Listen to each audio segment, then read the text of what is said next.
What if a parent crosses an international border with a child, not to gain an advantage in a custody dispute, but because they say, "I was afraid"? What if they say, "I wasn't abducting my child, I was trying to escape abuse"?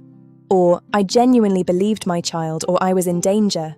Should the child simply be returned? Or should someone first ask, what were they running from? What if the other parent says, "None of that is true. My child was simply taken from me"? What if the Hague Convention itself is being used by an abusive parent as another means of coercion and control? Does the convention still strike the right balance between preventing international child abduction and protecting children and parents who may genuinely be fleeing danger? And by the end of this episode, I'll set out the reforms. Welcome back to Asking the Expert. Let's dive into the heart of international family law together. Before we talk about reform, we need to acknowledge something important. The Hague Convention exists for a very good reason. Imagine two parents and a child living in one country.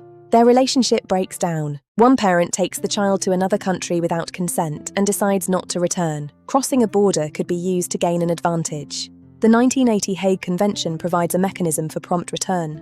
The principle is, crossing a border shouldn't ordinarily determine who decides a child's long-term future. So this episode isn't about abolishing the Hague Convention, it's about asking whether it can work better for the complex families it encounters today. But here's where things become much more complicated. What happens when the reason for crossing the border is alleged abuse, abduction, or flight from danger? Imagine a parent lives overseas. They say that behind closed doors there is coercive control, financial abuse, threats, and isolation. Eventually, they leave with the child.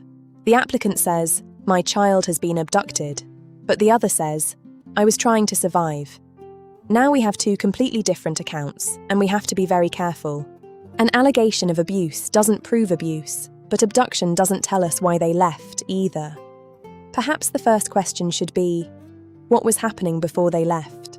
Now, the Hague Convention doesn't completely ignore safety. Article 13, 1b, provides an exception for situations where there is a grave risk of physical or psychological harm.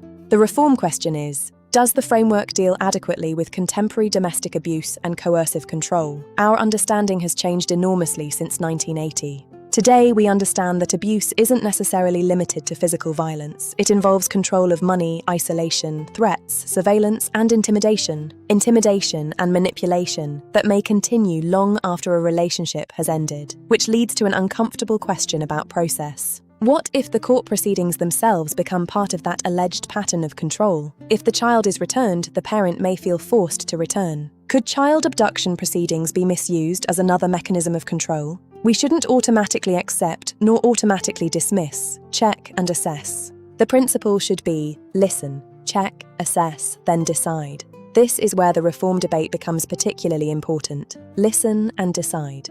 Where serious allegations are raised, should there be a more structured early safeguarding assessment? Not a full custody trial, but a process to understand.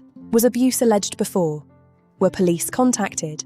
Are there medical records, messages, or witnesses? Safeguarding should be evidence-led. If we examine only the act of crossing the border without understanding the circumstances preceding it, do we risk missing the story? Why did they leave? Can the safety of a child realistically be separated from the safety of the parent caring for them? What if the parent returns with no support? Return is an event. Safety is what happens after. Any meaningful reform has to consider not merely the physical return, but what happens next. A court order may exist, but do they actually work? Can they be enforced? Protection needs to be meaningful in real life. And then we arrive at money. Where funding structures create a significant inequality between the parties, is meaningful access to justice being achieved? Who pays?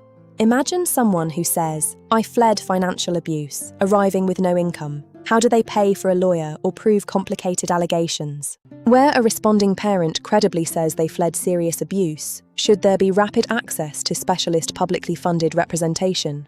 But we shouldn't create a system where simply making an allegation determines the outcome. A genuine left-behind parent also deserves access to justice. Should there be safeguards to identify applications that may be fraudulent or part of continuing coercive control? How do we fund access fairly? I'd genuinely like to know what you think. Should specialist representation be available to both parties where serious safeguarding allegations are raised? Tell me. What could reform look like? First, early safeguarding screening. Second, evidence from both sides. Third, recognizing possible litigation abuse. Fourth, testing protective measures.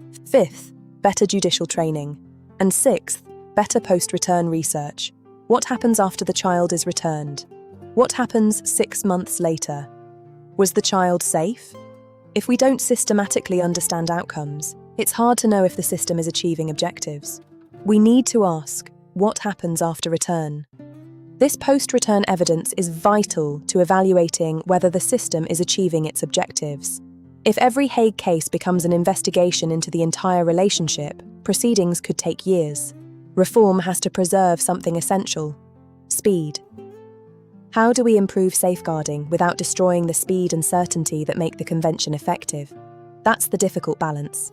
My perspective comes from being a lawyer, researcher, and from lived experience. Legal principles matter, but so do the human beings standing behind the case. I don't believe we have to choose between supporting the Convention and asking whether its operation can continue to improve. Frameworks can evolve. Perhaps the question is how the Convention can continue preventing abduction while responding effectively to domestic abuse and child safety concerns. Remember, before asking only why a child crossed a border, perhaps we should ask what was happening on the other side. What are we returning them to? Does the Hague Convention need reform? If yes, what is the one change you would make? Subscribe, share, and follow. Asking the expert. Because the more people understand how these laws work, the better the conversation becomes. Understanding the law can change lives. Thank you for watching Asking the Expert. Let's work towards systems that protect children while recognizing the complex realities families face. Subscribe, share, and follow. Understanding the law can change lives. If you found this helpful, please like, subscribe, share, and follow. I'll see you in the next episode.